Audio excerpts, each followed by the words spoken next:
The following is a special presentation of Tony Kurre Radio.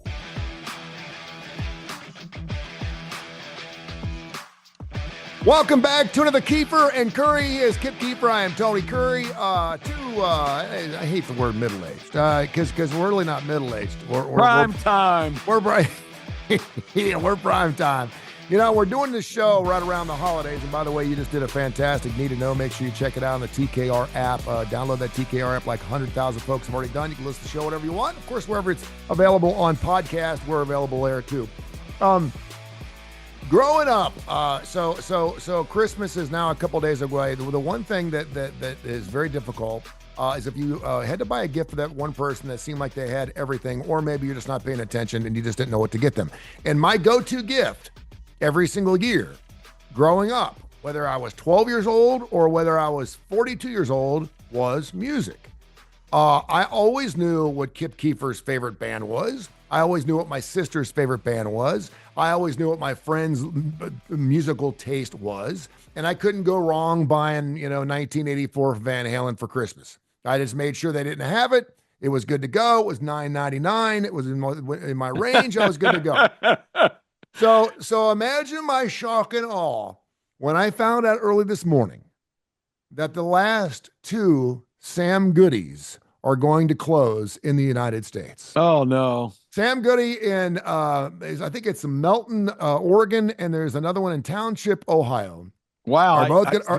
That's interesting in itself. It really is, isn't it? And you could just imagine. Now, of course, the man who did this, Mr. Goody himself, actually sold his company back in 1978, but he actually came out with his first store in 1951. At one point, it got over 1,000 stores. There was a Sam Goody. Now, people are like, if you're listening, you're going, what the hell's a Sam Goody? Sam Goody was a music store. Yes. And if you really want to know what a music store was to people like Kip and I, go watch Fast Times at Ridgemont High. There's a great scene in that where all the kids are hanging out at Sam Goody. They're hanging outside smoking joints. They're sitting there dropping F-bombs. They're listening to Iron Maiden music. And that's where everyone used to hang out. You used to hang out at the music store. That's where you went. If everyone said, what are you doing this afternoon? We're going to the music store. Me and the music. And you'd sit down there at the music store for 2 or 3 hours. And the beautiful thing is when you started getting your JCPenney's and your Swallens and your Sears who started buying albums and buying stuff like that, it was really difficult to find the really good stuff. I mean, if you were trying to find, I remember there was a song from this band called Girl School. And it was these 5 hot chicks who had this song on MTV, and I'll never forget it. And I thought, man, and it's the only song that they ever came out with. And I'm thinking to myself, okay, do I want to bite the bullet and spend $8.99 knowing I've only heard one song off this album? Because you know what happens then. If you buy the album for one song and it sucks, the rest is garbage. Well, somehow it gets scratched. And then you got to take it back. You get your $8.99 back, and then you have to buy another album. Then they give you your money back, but you could go back. So, sometimes I'd walk in with 3 or 4 scratch versions. Now, if there was a second song off the album that was really good, you knew it was going to be good to go, as long as there were 2 good songs on the album. But I just remember walking through that store, Sam Goody, Swallens, and buying the songs. I spun records as soon as I got out of high school. My dad bought me a couple of SP3 PVs. I had a couple of Technique 1200 turntables, just big bad dog turntables. The ones nice. I mean, it was killer. It was unbelievable. They had the real diamond needles on it. And, I would spin records, and I would actually buy 45s. I don't know if you remember the 45 section. There was a section where you had all the albums, and that thing would go from here all the way to the end of the gym wall. Mm-hmm. And then, of course, there would be a section of just 45s. And the little square things with almost the paper package. And exactly. Yeah. And that's where you could go ahead and actually buy one song at a time. And they were usually 79, 89, or 99 cents. The only thing that sucked about that was because you put it on there, and of course, you had to turn it over. There was always a B-side, and the B-side sometimes was better than the A-side. But I can't believe that Sam Goody, the store as we know it, and I don't think there's a Charlemagne anymore. I don't even know if there's this big vinyl thing going on about 3 or 4 years ago, maybe 10 years ago. Everyone says vinyl's back, don't get rid of your vinyl. It was like baseball cards. I'm like, okay, so I held on to my 5,000 vinyls, and now you can go to like Second and Charles and get like Escape from Journey, and they want $39 for it. And I'm like, That's ridiculous. I mean, it makes no sense to push the album or vinyl, whatever you want to call it. Renaissance. Yeah. Renaissance, exactly. Push that. Thank you. Push that Renaissance when it's going to cost you $39 because I'm not even putting a needle near an album if I'm dropping $40 on it. Absolutely not. But I'm I not wanted going to to take it out of the package. I wanted to dig. I had a garage sale about 10 years ago, and some guy came in and said, "Can I look through your albums?" And I said, "Yes." And I had him look through my albums just so I knew what stuff was worth. And he picked out about 150 albums, and he said, "I'll give you $150 for all 150." I said, "It's not for sale. Get out of here." $1 an album? $1 album. But that way I knew those 150 albums were the ones that were worth some money. I had like first draws of Elvis Presley. Remember when we used to buy albums off TV? Oh, yeah. Yeah, you used to buy the albums off of TV. So I want to get your thoughts on that. I know you're big time into Jackson Brown and some songwriter stuff. I want to hear about some of your best pops, some of your best skips. I remember spinning records. You still do a lot of radio, but I remember we didn't have CDs. We didn't have CDs. We had to spin records. You had to back it up a quarter turn and then hit the turntable because if the turntable volume was up, you could hear the turntable engage on the air. You could sure. You could hear it go gong. You could hear that Yeah. gong. So you had to keep it down. You had to hit it, then turn it up a quarter turn. Oh, man. And then, of course, just the sound of that skipping, that sound of that, you knew exactly where it was. And then we'll talk about even cereal box songs. People are like cereal box songs. Oh, we can get all about cereal box songs, but I want to get your thoughts on albums and when do you listen to them? Do you still listen to them? Give me some sexy, beautiful, romantic stories about some of your favorite vinyl. You're bringing back a lot of memories here. And once again, we talked about this last week. Keefer and Kurre started off, Tony and I strategizing what we're going to talk about. We have abandoned that now. And we've gone to, one of us comes up with an idea and throws it out and the other guy just has to react. And I think it makes for probably a better show with not thinking about it. In this case, I can just tell you the first album that I ever had, I remember I got two gifts. I think it was my 12th birthday that were monumental. I got my own stereo and it was, I had the turntable and Do you remember what it was? What was it? Gosh, I wish I could remember. I'm sure it was just a generic brand because, my folks didn't have a lot of money. And I had the old brown Kenwood. I had the brown Kenwood and the speakers, and I used to put the speakers right up to my ears. It was a Kenwood, and of course it had the knobs, where you could spin them, and they just spin. Yeah. Oh, I loved it. So I got that, and that was really cool. And then later on, I don't even know how, because I wasn't really into the band, and my parents didn't really understand much about music. My parents, in fact, were in the opening stages right in my 12th birthday. And I could be wrong. Maybe it was my 11th, but they were divorced by the time I was in 8th grade, which in the 1970s, that was not a usual thing. So our family kind of dissolved. My mother did the best she could. But I remember the album I got, Tony, to this day. I don't remember what the album was called, but it was a Blood, Sweat, and Tears album. And I found so many songs on that album that I loved and still love to this day for a band that has kind of been forgotten by history. But, songs like You Make Me So Very Happy. I mean, those are still songs that just resonate with me because that was my very first album. The one about, I'm not afraid of dying and I don't really care if it's peace you find in dying, then let the time be near. Yeah. I know all of those songs by heart because that was my first album.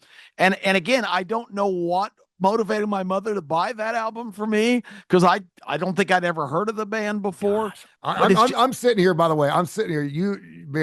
I got goosebumps the size of watermelons on my arm right now because I'm going through the discography. Child is Father to the Man, which of course was their first album. Blood, Sweat, and Tears was their second. Then of course they had Blood, Sweat, and Tears 3. Then BS and T4, New Blood, which was released back in 1972. And this is when bands used to come out with 2 or 3 things a year. Yeah. Oh, yeah. It Mirror. wasn't like once every 5 years kind of deal.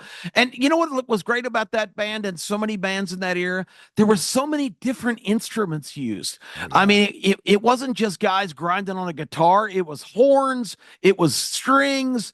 I mean, the music. You go back. I think I admitted to you a couple weeks ago. I'm in a pattern now where if I go out and sit in my chair in the backyard and fire up some kind of Pandora or iTunes. I'm listening to classic kind of 1960s stuff. I listen to grassroots radio, Yeah. and those songs, and it's not just the lyrics, because it's all songs about the heartbreak of unrequited love and romance gone wrong and all the things that I still gravitate to. But it's the musical scores, Tony. You listen to classic Chicago. I mean, how many different horns and instruments and sounds are in that music? It's just something that I just value so much. And the one thing that we did that unfortunately no one gets a chance to do right now is we used to listen to the whole album. You know, Oh, for sure. the singles were normally like the first or second song on the A side or the B side, and you know we may listen to it 3 or 4 times, but then we'd listen to the entire, and usually it was about 20 to 22 minutes aside. Each album Yeah. was about 44. You could usually get an album on a 45-minute Memorex tape. I remember that much. Hmm. And unless it was like some goofy Genesis album where they had one song that just went 4 minutes for no reason other than just you couldn't put it on a tape. It used to piss me off. I remember Abacab was like that. It ran like 48 minutes long, and they didn't make 48-minute tapes. And I was like, damn it, I want to get that Abacab album on that 45-minute tape. I couldn't do it, so I had to chop a song off. But we used to listen to the entire album, and Oh, for sure. because of that, we fell in love. I can remember the first time I was sitting with a friend of mine. I was in Louisville, Kentucky, and I had just bought a stereo. I had a car. I had a 1984 Monte Carlo SS. It was my first car I ever bought. I remember I was $250 a month. I forget what my insurance was on it. My dad was paying on my insurance, and I was paying for the car bill. And I got this stereo, and this friend of mine said, "Hey man, you're going to go over to his house, and he's going to put the stereo in for you." And I said, "Great." So we drove over to his house, and it's like in an alleyway. There's cats scratching. I mean, it is not a good area of the neighborhood. I come in, he's got these two speakers up, and we must have listened to "Souvenirs" from Dan Fogelberg. Oh, We must have listened to that album, I don't know, 16 or 17 times. you We got read my mind when you we said track the whole album. The first thing I thought was Dan Fogelberg, Oh man, we because sat there and got high as crap. I know we wired it all wrong. The stereo was all messed up. We didn't care, but we sat there. I got there at 8 o'clock in the morning. It was 8 o'clock at night. We still weren't done, but we listened to "Souvenirs" from Dan Fogelberg. And had I not been in that situation, I would have never heard that album. It's one of the greatest albums of all time. I love it. it's unbelievable. And you know, Dan Fogelberg's known for Auld Lang Syne, and The Power of Love, and some other songs. Maybe Part of the Plan a little bit. Run for the Roses. Yeah, yeah. Oh, Run for the Roses, great call. Yeah. That's for sure. You know, and we lost him far too early to prostate cancer. I got to see him one of his last shows. I don't know if he's even diagnosed yet, at Chastain Park in Atlanta, which is an outdoor venue, and he played for 4 hours. Just Wow. unbelievable. Such a craftsman, such a musician. I don't know if anybody's ever picked a guitar better than Dan Fogelberg. He agree. can make sounds that you'd never heard, but gosh, you talked about "Souvenirs." There's so many great songs on that album. You remember And Part of the Plan? yeah, Part of the Plan, his first single, Part of the Plan. Yeah, yeah. Oh man. Oh, yeah. Go ahead. Sorry, I didn't want to forget that No, song. no, A great no. song, Part of the Plan. I Oh, love Part that of the song. Plan is still one of my all-time favorites. Oh gosh. But there's songs on "Souvenirs" and the lyrics are so hauntingly beautiful that it just, you know, it just enthralls me. I just happened to come across a Facebook post from some kind of music club or something talking about Fogelberg the other day, and I found myself just writing whole, you know, stanzas of lyrics as a response of, you know, of Nice. some of the songs that people, and it's funny that the depths of people's love for certain artists, but they're not really into so much of their greatest works that are just undiscovered songs. They only are gravitate to the quote hits. Mhm. And Fogelberg's got there's a song that Dan Fogelberg did called "The Reach," Tony, that is one of the most beautiful songs in the world. It's a tribute to people that have been in the lobster business in Maine their whole lives, how it's handed down to generations. And I mean, you Google "The Reach" and listen to that song Okay. and the musical accompaniment. I mean, it's just phenomenal. You talked about souvenirs. There's tons of songs on that album.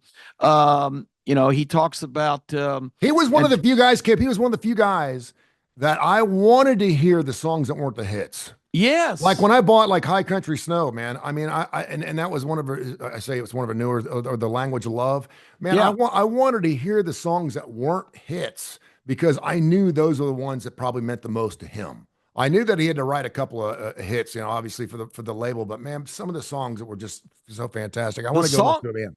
Tony, the song "Souvenirs" wasn't even a hit, I and know. the song "Souvenirs" is amazing. There's a passage in that is, and down in the canyon the smoke starts to rise. It rides on the winds till it reaches your eyes. When faced with the past, the strongest man cries. He cries. I mean, the lyrics are so hauntingly beautiful Yeah. that I mean these are the songs that define my whole life. Well, and it's unfortunate because now we can't give the gift of music anymore. I don't even know, like a No. lot, like no one ever says, someone, I think it was called Long After Dark. It may have been a Tom Petty album. I was working at Kentucky Fried Chicken. I was like 15 or 16. I remember hearing the song, and the song "You Got Lucky" was on that album, and I was listening to that song. And a good friend of mine was like, "I wanted to buy you something for Christmas," and he bought me that album.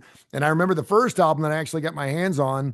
And it was relatively new, really, depending on how well it was. But we used to sell these candy bars in high school to raise money for our uniforms. And if you sold like a certain number of candy bars, you got to get these prizes. And one of these prizes was an album. And I ended up getting 38 Specials, Wild Eyed Southern Boys. Oh, Lord. Only not because of the music, but because of the hot chick with a satin, the pink hot satin pants she had on, the boots.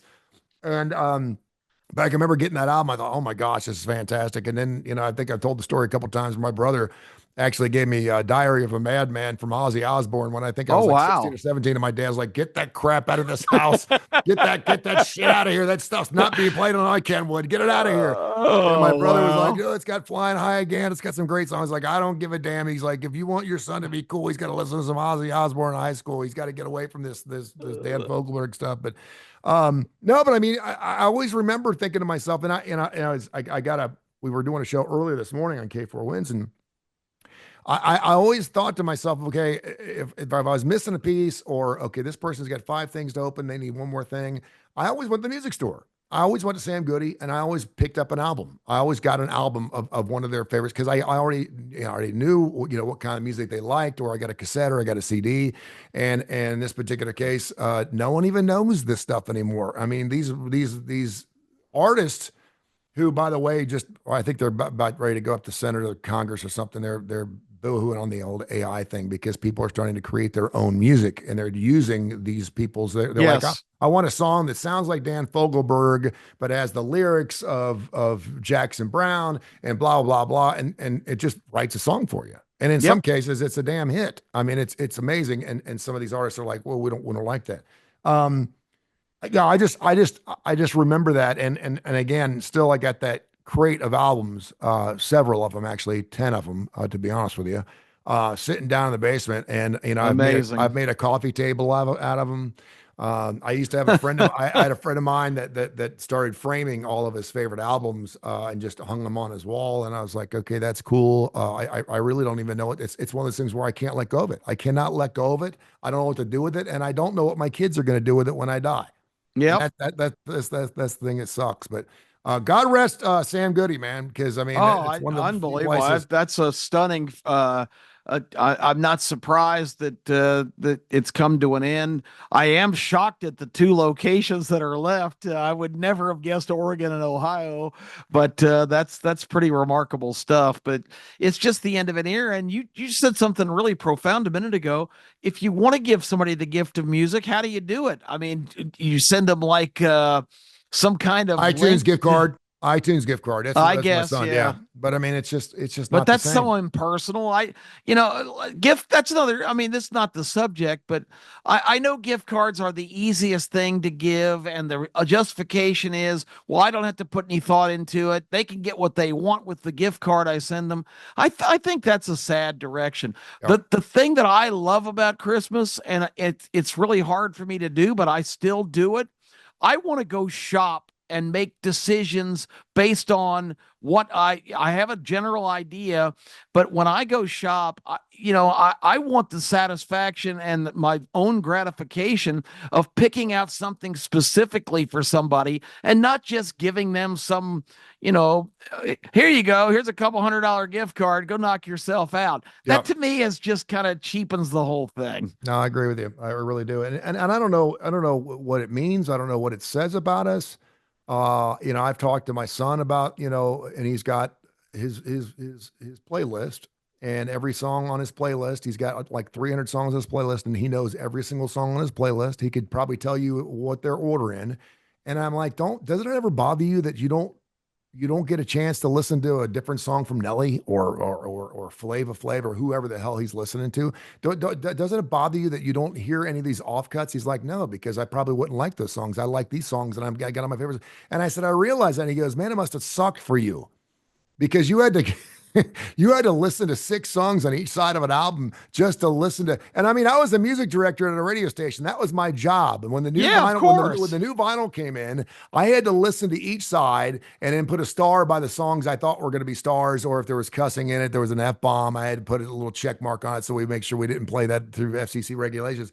But I'm like, you guys are missing out on so much. Oh, I mean, because there were so many songs, you'd ask somebody like a Michael Jackson who could write a hit anytime he wanted to.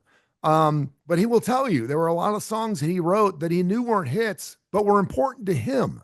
mm-hmm. And much like Dan Fogelberg or Jackson Brown or anyone else, that was the art part of it. That was the Yes. art part of it. That's where they wrote the lyrics, they wrote the song. Sometimes it was something where they have to put it away and bring it back out, and they do it 3 or 4 times. Sometimes it was something they wrote, maybe after they had a scotch or water after a show at Riverbend Music Center, and they could write it in 3 or 4 minutes. But those were the songs. I mean, I just think of like Billy Joel. Oh my gosh. I mean, think about how many songs Oh, that weren't hits for him that are hits now because so many people follow him and watch him, and they go to hear the Piano Man, but they don't hear the rest of the no. music he does. And And and I got to give you credit, Tony. It's thanks to guys like you who did the work, who listened to all the cuts, because guys like you would say, "Hey, I discovered a great song mm, on this new album," and so many songs that became bigger hits probably never would have been discovered if people like you did not to do the hard work of kind of getting them out. But you mentioned Joel; he's got so many oh my songs gosh. that I just absolutely love that were just not big hits. They weren't radio hits, and I think of and the other thing that defined a lot of that. If the song was perceived as too long, it never got in the public vernacular. Yeah. One of my very favorite Billy Joel songs is "Scenes from an Italian Restaurant." It's about Oh. 7 minutes long, but I could listen to that every minute of every day if I had the And there are opportunity. so many people that are Billy Joel fans that never knew that song until I 10, know. 15 years ago. And now they know it because he goes in concert plays. And I'll let you go on this. I went and saw Bruce Springsteen. Not a big Bruce Springsteen fan. I'm just not one of these guys that just, I wouldn't follow him around. I knew Hungry Heart. I knew Born in the USA. I knew his big songs, 10th Avenue Freeze Yeah. Out, Rosalita. And I knew all those songs because I played them on the And radio for years. And years. Born to Run is an all-time classic. It's unbelievable. And I remember seeing him. He was at the BJCC. This was probably 20 years ago. And I went there and I'm sitting there waiting to hear the hits.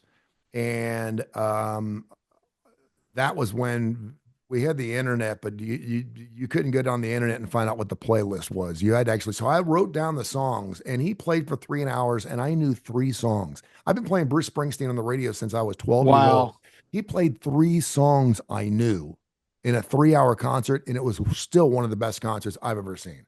I was like, now I get it. Now, because he played every song like it was the last time he's ever going to play that song. I didn't know any of the stuff he played from the river, from everything else. And I mean, I absolutely loved it. And I thought, man, these poor kids who are getting these, Yeah. these songs now, they don't even get these great songs that aren't meant to be heard in mass. It really isn't. Well, I'll finish with this thought. You're talking about Springsteen. He had a really obscure, doesn't even sound like a Springsteen song, but the only reason anybody ever discovered it, the reason I discovered it, is because I'm a huge Cameron Crowe fan who's had 4 or 5 mega hits in Hollywood, including one of the great movies of all time, Jerry Maguire, which is one of my favorite movies ever. Tom Cruise was just fantastic as the sports agent. All of the Renee Zellweger, everybody in that movie. But Cameron Crowe obviously had discovered a Springsteen song that's played in there. That's still one of my all-time favorites. Secret Garden, and it's just a beautiful song with strings and all kinds of music, and it's when they're having their problems because he marries her and he's just not quite I don't need to tell the story, but Secret Garden is a real obscure Bruce Springsteen song, and I'm telling you, it's one of my all-time favorites, and I never would have discovered it had I not been paying attention to other forms of art. And I think, if you really look back on people and you mentioned the art is important, because people that were painters and composers and sculptors in their lifetime, largely a lot of them were completely undiscovered. It was after they were long gone where a lot of these people, get the real notoriety that they deserve. And I think a lot of musicians are that way. And I'm kind of concerned going forward that a lot of that's going to be lost now, because music has taken such a radically different direction. We've gotten away from lyrics. We've gotten away from instruments. It's all this what's even the term? All of this computer generated thumpity thump stuff. It's got to be bass. Did I hear a couple years ago that they say there's only like 3 basic programs that are the foundation of every song that's recorded now? Probably, yeah. And the Beatles created those. Pretty much. George Martin, who we talked about before. So anyway, it's kind of a lament of mine. I don't know going forward if we have the same kind of hand-me-down situation where a lot of these people, even after they're gone, are largely discovered. And I think that's a sad trend. Now, Sam Goody, rest in peace. You'll be missed. Unbelievable. Makes me want to open a vinyl store, but then again, I also want to be able to put food on the table. And I don't think that's a booming industry. I don't think it is either. As much as I'd love to have some records, I don't have a record player anymore. I'm guilty of technology, because when I had achieved my ultimate goal of putting in my own home theater, which my son facilitated and hooked up and did a masterful job. He said, look, don't cheat yourself by going cheap on a sound system. Get the best sound system possible, because that will make the experience. I watched Die Hard this weekend, the ultimate Christmas movie, and I really cranked my system up. I've never really heard the sound in Die Hard until this weekend. And a lot of the time, I don't even turn the television on. I just go to music services and just crank my songs on my sound system now. And it's heavenly, Tony. That's fantastic. Speaking of heavenly, another great show coming up Saturday morning, 10:30, 11 o'clock. Bowl season is well underway. We're going to be on ABC 3340. Kip Keefer and Tony Kurre. It's called The Starting Lineup, along with our cast of idiots. We'll be out there getting it done. You're going to be in Las Vegas. Yeah, I'll be in Vegas with my son, Case. You'll be at Point Zero. I haven't been on camera with him in a couple of years, so I'm really looking forward to that. Enjoy your trip, and I'll hold down the fort here in town and get it done and continue to listen to Need to Know. And, of course, Keefer and Kurre right here on Tony Kurre Radio. God bless, and Merry Christmas, my friend. Tony, right back at you. Great theme. You never disappoint.